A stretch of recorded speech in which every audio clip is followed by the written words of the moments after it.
Magandang hapon, class! So, bago tayo magsimula sa ating formal na talakayan, ay magsitayo muna ang lahat para sa pambungad na panalangin. So, Binibini, maaari mo bang pangunahan ang panalangin? Sa ngalan ng Ama, ng Anak, ng Espiritu Santo. Amen. So, muli, magandang hapon sa ating lahat. So, kamusta kayong lahat ngayon, class? Okay lang ba? So, maaari ko bang malaman ang iyong kalagayan ngayong araw? Pakitaas lamang ng mga kamay kung nasa mabuting kalagayan kayo ngayon. Okay, mabuti naman kung ganon. Bago umupo ang lahat ay pakihanay muna ng iyong mga upuan at pakipulot na rin ang mga basurang makikita natin sa sahig. Kung tapos na ay maaari na kayong umupo. Para naman sa attendance ay sino dito ang class monitor? Class monitor? Pakitala kung sino ang lumiban sa ating klase ngayong araw at pakipasa ito sa akin pagkatapos ng ating klase. Maraming salamat. Panibagong araw, panibagong paksa na naman ang ating tatalakayin ngayon.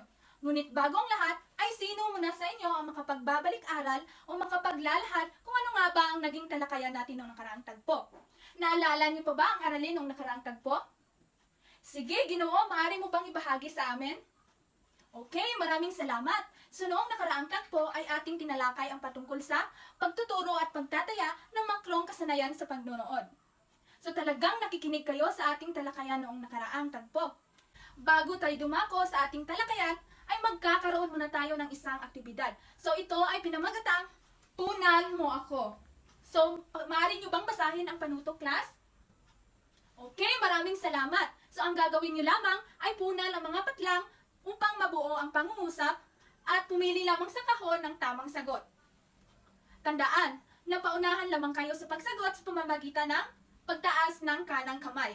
Naunawaan lang ba kung ano ang gagawin, class? Okay. Ang tanong, handang-handa na ba kayo? Talagang handang-handa na kayo. So kung ganon ay, simulan na natin. So narito ang una. Ano sa tingin mo ang tamang sagot, Binibini? Tingnan natin kung tama ba ang kanyang sagot. Magaling! Ang tamang sagot ay morphemang phonema. Tayo naman ay dumako sa pangalawa. Ikaw, Ginoo, ano sa tingin mo ang tamang sagot? Mahusay! Tama ang kanyang sagot. Ang tamang sagot ay morphemang panlapi. Pangatlo, unang nagtaas ng kamay si Binibini. Ano ang tamang sagot? Tama, magaling, Binibini. Ang tamang sagot ay morphemang salitang ugat. Pang-apat, ano ang iyong sagot, Ginoo? Tingnan natin kung tama ba ang kanyang sagot. Tama ka, Ginoo. Mahusay. Ang tamang sagot ay morphemang phonema. At ang panghuli, sige, Binibini, ano ang iyong sagot? Magaling, Binibini. Ang iyong sagot ay tama. Ang tamang sagot ay morphemang salitang ugat. Maraming salamat sa lahat ng nakikilaok sa aktibidad na aking hinahanda. So palakpakan niyo muna ang inyong mga sarili.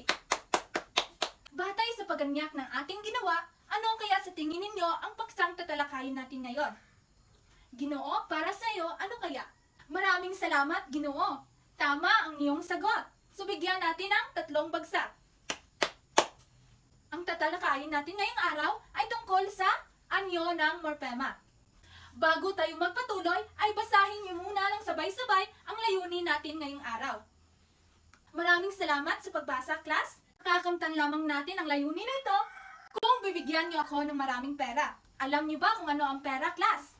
P para sa partisipasyon, E para sa enerhiya, R para sa respeto, at A para sa aktibong pakikilahok sa tatalakayin natin ngayong araw. Maasahan ko ba yan sa inyo, class? So mabuti naman kung ganon. Ngayon, dumako na tayo sa ating talakayan. Handa na ba kayong matuto sa araw na ito? Makikita naman talaga sa inyong mga mukha na kayo ay handang-handa na sa araw na ito. May katanungan ako sa inyong class. Sino dito ang nakaalala o nakakaalam kung ano nga ba ang morphema? Sige, Binibini. Magaling, Binibini. Tumpak ang kanyang sagot. Tama ang sinabi ni Binibini, class, no? Na ang morphema ay ang pinakamaliit na bahagi ng wika na nagtataglay ng sariling kahulugan. So mahalaga na malaman natin kung ano ang kahulugan ng morphema, class. So naunawaan lang ba kung ano ang kahulugan ng morphema? Bilang karagdagan, ang salitang morphema ay galing sa katagang morpheme sa Ingles na kinuha sa salitang Griego, morph na anyo o unit, at ang im naman ang ibig sabihin ay kahulugan. So ang dalawang salitang ito ay ating panghiram ng wika. Ngayon, mayroong tatlong anyo ang morpema. Upang malaman ninyo ay nais kong samahan niyo ako at sabay-sabay tayong matuto. Ang unang anyo ng morpema ay ang morpema ponema. So ang morpemang ponema ay ang paggamit ng makahulugang tunog o ponema sa Filipino na nagpapakilala ng gender o kasarian. So narito ang halimbawa upang lubos niyo pang maunawaan. Doktor, doktora, abogado, abogada, mayor, mayora, gobernador, gobernadora, at profesor, profesora. So iyan ang mga halimbawa ng morpemang ponema. So naunawaan lang ba ng lahat? Ngayon, tayo naman dumako sa pangalawang anyo ng morpema na tinatawag na morpemang salitang ugat. So maaari nyo bang basahin ng sabay-sabay, class? Maraming salamat sa pagbasa, class. So alam naman natin na ang salitang ugat, dahil tinalakay na natin ito sa tayo ay nasa elementarya pa lamang. Kaya ito ay tinatawag na salitang payak o morpemang malaya dahil ito ay nakakatayo mag-isa. So ngayon, maaari ba kayong magbigay ng iba pang halimbawa? Sige, ikaw binibini. Maraming salamat. Mahusay, tama ang iyong sagot. Binibini, mayroon kang katanungan? Okay, tama ka binibini. Kapag nilagyan na ng panlapi ay hindi na siya magiging salitang ugat, kundi nagiging morpemang may lapi na siya. So malalaman natin yan mamaya. Naiintindihan lang ba ang ikalawang anyo ng morpema, class? So ngayon, alam ko nang naintindihan na ninyo ay tutungo na tayo sa panghuling anyo ng morpema na tinatawag na morpemang panlapi. Ano naman kaya ang morpemang panlapi? Kapag narinig nyo ang salitang panlapi, ano ang unang pumasok sa inyong mga isipan? So ikaw, Ginoo, para sa iyo, ano ang panlapi? Tama ang sinasabi ni Ginoo. Bigyan natin siya ng 5 bagsak. Ang morpemang panlapi ay may taglay na kahulugan sa sarili. Ngunit tinatawag ang ganitong morpema na di malayang morpema. So bakit naman kaya tinatawag itong di malayang morpema? Tinatawag na di malayang morpema dahil hindi ito nakakatayo sa kanilang sarili. So kung ang morpemang salitang ugat ay makakatayo, ang morpemang panlapi naman ay hindi. So kapag isinama lamang ito sa morpemang malaya o morpemang salitang ugat, ay nagkakaroon ng bagong o ganap na kahulugan. So narito ang halimbawa. Maaari nyo bang basahin ng sabay-sabay? Upang inyong mas maunawaan ay narito ang morpemang panlapi, morpemang salitang ugat, at ang mga bagong kahulugan o ganap na kahulugan. So una, morpemang panlapi na ma plus bait ay nagiging mabait. Morpemang panlapi na dinagdagan sa morpemang salitang ugat na awit ay nagiging umawit. So morpemang panlapi na an dinagdagan sa morpemang salitang ugat na aklat ay nagiging aklatan. So naintindihan lang ba ang panghuling anyo ng morpema, class? Mayroon pa bang mga katanungan? Huwag kayong mahiya magtanong sa akin. So mabuti naman kung ganon. Kung wala ng mga katanungan ay ako ang magtatanong. So gising pa ba ang lahat? So ngayon ay alam na natin ang mga anyo ng morpema. Isipin ninyo, bakit kaya mahalagang pag-aralan ang morpema o anyo ng morpema? Ano ang halaga nito sa ating pakikipagtalastasan? Sige, ikaw binibini. Maraming salamat. Ikaw, Ginoo, maaari mo bang ibahagi ang iyong ideya? Okay, so maraming salamat sa iyong pagbahagi ng iyong kaalaman. So tumpak ang iyong mga sagot.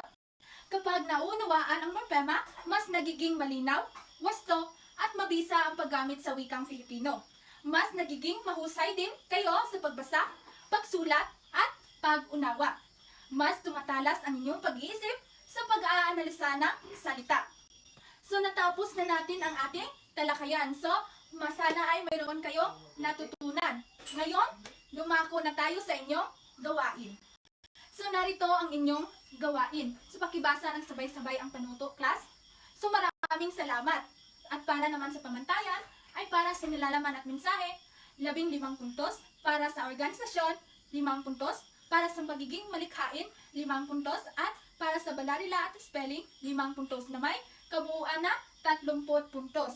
At para naman sa inyong takdang aralin, magsaliksik at pag-aralan ang tungkol sa syntaxis, isulat ito sa kalahating papel at ipasa ito sa susunod na tagpo. So yun lamang sa araw na ito, class. Maraming salamat sa aktibong pakikilahok at pakikinig sa ating talakayan ngayon. Sana ay isapuso ninyo ang mga mahalagang punto na ating tinalakay ngayon. So hanggang sa muli, paalam class. Binibini, maaari mo bang pangunahan ang pangwakas na panalangin? Sa ngalan ng Ama, ng Anak, ng Espiritu Santo. Amen. So paalam class!